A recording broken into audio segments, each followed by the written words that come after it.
Welcome back to Movie Recaps. Today I will show you a crime thriller film from 2005 titled Revolver. Spoilers ahead.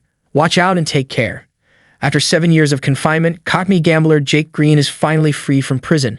2 years after his release, he and his brother Billy go to one of the most important casinos in the area with the intention of getting back the money they are owed by the owner, crime boss Dorothy Macha. Ignoring his bodyguard Paul's advice, he allows Jake to join his private game.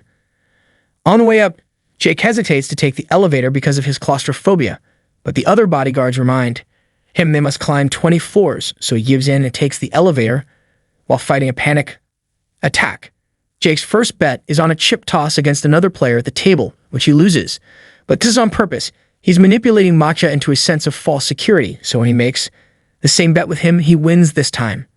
Billy and Jake hurry to leave the casino with their bags full of cash, and on their way out, they're stopped by Zach, who tells them they're in danger and he can help them before giving Jake his card.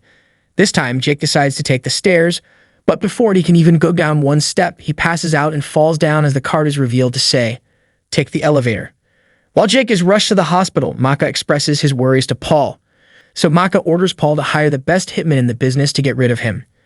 At the hospital, Jake is told no cause for the blackout could be found at first glance, so he should go home and rest while waiting for the blood test results. Billy goes to his own house, while Jake takes the bodyguards for protection, but all of them are shot as soon as they arrive. The only reason why he manages to dodge is that he finds a card on the floor that says, "Pick this up," so he bends over to do exactly so. He tries to escape in his car, but the driver is shot too. Luckily for him, Zach arrives just in time to save him and take him away. The hitman, Sorter, can't understand how he missed, since he never misses, and theorizes someone must have tipped Jake off. What he tells Macha when he scolds him, however, is that he missed because he had a bad feeling. Meanwhile, Zach takes Jake to meet his partner, Avi, who has somehow put his hands on Jake's medical file. The test results are in. Jake has a rare blood disease that will cause his death within 3 days.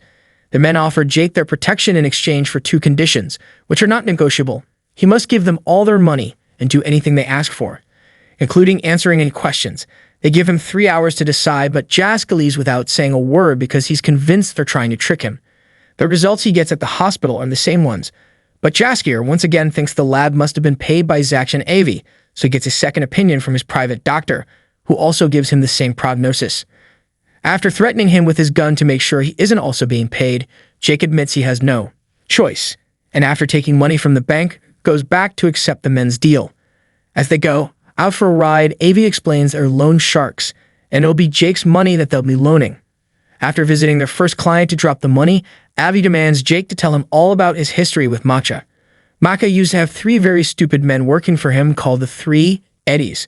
They lost their card man before a big game and knew Jake was a good player, so they called him to replace him. Jake wanted to refuse, but they threatened Billy's family, so he had to accept to protect them. During the game, however, the other men on the table began insulting Jake and his mother. Jake wouldn't accept that, so he started a gunfight. The power went off, the money disappeared, and the next thing he knew, someone dropped his name, and Jake was being questioned by the police. To keep him from talking, they threatened his niece and accidentally killed his sister-in-law when she tried to protect her daughter. Jake didn't tell the cops that Macha organized the games and was sent to jail for 7 years. During that time, the Eddies upset Macha in some way, which resulted in him using them as concrete. After visiting a bunch of clients, Zach sends Jake to stay at a motel. Lily Walker, who accepts to broker a powder deal with Macha. She also reminds him that gold doesn't like publicity or give second chances. Sometime later, Jake gives Zach and Avi more money before. He's asked about his time in jail while playing chess with Avi. Jake had been given 2 options, 14 years of normal time or 7 years of solitary, so he chose solitary. His cell was between 2 men, a chess master and a common, that had been there for a long time, and while they never talked to each other, they knew everything about each other. During the first 5 years of Jake's sentence, the 3 of them would communicate by sending messages written on the library books, and that was how Jake learned their formula to win any game in the world. The 2 men were planning a prison break and promised to take Jake with them. But when they finally left, they disappeared without a word and left Jake behind. When he was released 2 years later, he found out those 2 men had taken all his money and only left behind a note that said, "You can only get smarter by playing a smarter opponent." Jake continues working by visiting various clients and giving away his own money.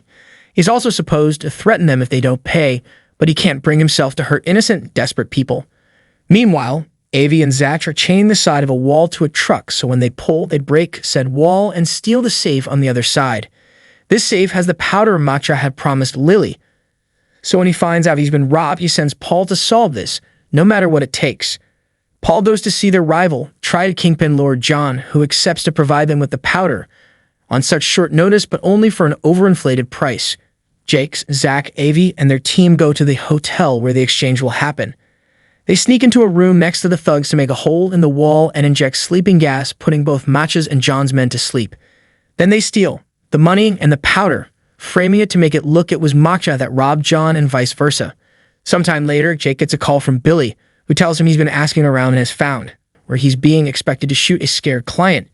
He refuses and tries to shoot Avi instead, but he realizes the gun is empty right before Avi knocks him out.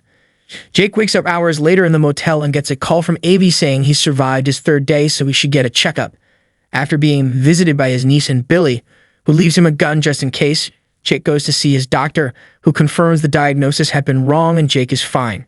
He tries to call Avi and demand answers, but Avi only says he'll have to wait. Meanwhile, Paul has been gathering information, and Jake's name has come up as involved in all the problems his men have been going through, so Maka orders him to kill him. When Jake returns to the motel, Avi and Zach are waiting for him, and warn him that Matcha's thugs are waiting inside the room.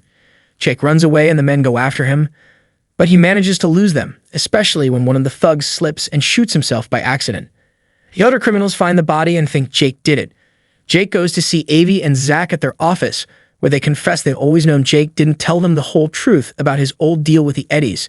Those three clowns have been waiting for Jake when he got out of prison to kill him, since what he did caused them to get fired by Matcha. To save his life, he offered the Eddies a deal. Every month, he would give them 3% of any money they would lend them. The first time, only one Eddie agreed to it. But when they saw he kept his deal, they all wanted to be in, this time for 4%. In truth, Jake was paying each Eddie with another Eddie's money, so he wasn't losing anything. It came to a point where they didn't have any more money to lend, so they borrowed from Matcha, who quickly became interested in the Eddie's mysterious moneymaker man. After gambling with the formula and making himself rich, Jake chose that moment to take a vacation with his brother and niece, and that was when Matcha killed the Eddies for not paying him back. Speaking of Matcha, he's having dinner at a fancy restaurant when he's visited by his henchmen. That tells them Jake escaped. Sorta recognizes John's lover pretending to be a waitress, so he shoots her before leaving the restaurant to go after her driver. However, his shooting is still off and he only got to hurt her, not kill her, so before dying, the woman manages to shoot Matcha's finger off in the middle of the commotion. Then, Sorter is sent to Lord John's hideout to kill him and his men. Back to Jake, he's still chatting with Zach and Avi while they play golf on a roof. They explain to him that nobody ever gets to see gold because he doesn't actually exist. He's just a representation of ego. Afterward, Jake takes the rest of his money from the bank and donates it all before sneaking into Matcha's bedroom. While fighting with the voices in his head that represent his ego, Jake apologizes to Matcha for tricking him out of his money, accepts him as the superior crime lord, and tells him he's made a donation in his name before leaving. In order to confront his fears, Jake takes the elevator, which gets stuck on the 13th floor. While fighting off a panic attack, he has a conversation in his mind in which he rejects his ego, finally stepping out of the game as a free man. Once the elevator begins working again, Jake reaches the ground floor and finds Matcha waiting for him with a gun, driven crazy by his own ego. However, Jake is at peace with himself and simply walks past him, which drives Matcha mad because he can't understand how someone won't fear him. He begins crying as he understands how thoroughly humiliated he's been. The next morning, Paul brings Matcha all the local newspapers for him to see his name plastered all over them. Jake hadn't been lying when he said he made a donation in Matcha's name, and now everyone thinks the casino owner cares about the community. Matcha is happy to take the credit, but his happiness is short-lived. Paul also informs him that Jake has the powder and he's been playing them all along. Paul, Sorter, and the rest of Matcha's henchmen go visit Billy, who manages to hide his daughter in the cupboard when he realizes one of his bodyguards has betrayed him. Once he's found, the men begin hurting him while interrogating him, not believing when he says he doesn't know where Jake and the powder are. Paul's torturing methods are quickly escalating and Sorter starts feeling uncomfortable, especially when they make the girl come out of the cupboard after they hear her sob. Refusing to hurt a child, Sorter rejects his ego and begins killing his fellow henchmen. Meanwhile, Matcha is visited by Lily. She brings him a wreath sent by Gold, who isn't happy with seeing Matcha's name all over the newspapers since he doesn't like publicity. Lily also informs him that Matcha's time is over and he won't have a second chance, which sends him into another panicking frenzy. Avi and Zach take Jake and the powder to Matcha's casino, where Avi finally beats Jake at a game of chess, while confessing the last few details of the story. He and Zach had been the men in the cells next to Jake's, and they always wanted to take him away with them. But he hadn't been ready to accept the truth, implying they had been nothing but merely figments of Jake's imagination. Unfortunately, he doesn't have time to come to terms with this because at that moment, the casino's bodyguards come to take him to see Matcha, who has the girl with him. After dropping the bags of powder on the floor, Jake tells his niece everything will be fine, with the ego voices in Matcha's mind to reach the conclusion that Jake can't hurt a dead man, so he puts the gun against his head and shoots.